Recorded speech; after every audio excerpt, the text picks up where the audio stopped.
What do you think are some of the biggest lessons that you need to impart on the world today? You know, we live in a very hyper-connected world. We live in a world where people sometimes get lost in money and fame, and I've been there as well. When I was a banker, not a river banker, a banker, I got lost in priorities I thought were important, but something inside of me was dark and kind of rotting away. And it took me a long time, and I'm supposed to be a smart guy, to figure out that my actions were taking me in the wrong direction.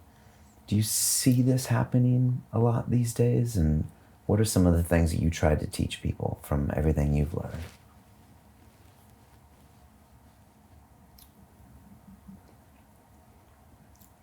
Things can give some fleeting experience of satisfaction to the body, the senses, and the mind.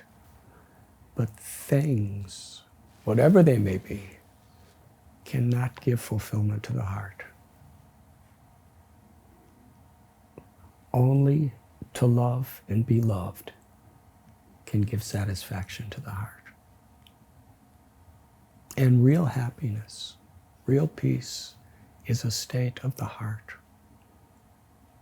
Everyone is seeking pleasure. From the little cockroach on your kitchen cabinet to the heads of state, everyone is looking for pleasure. Why do we all have that in common? Because the nature of the living force within us is we're filled with pleasure. And what is that pleasure? The pleasure of the soul, the pleasure of the heart, is love. And ultimately, everyone is on a quest to find love. But when we forget that it's within us, then that quest is distracted toward things. And then our life becomes lost in superficialities. We're all seeking that love that's within us. And when we find that love that is our truest nature, when we understand that the true self, which we call the soul or the Atma, is who is seeing through our eyes and hearing through our ears and thinking through our brains and touching through our senses.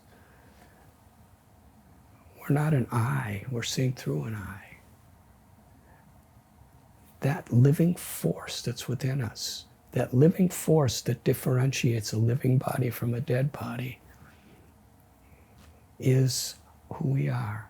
And spiritual science defines our true identity.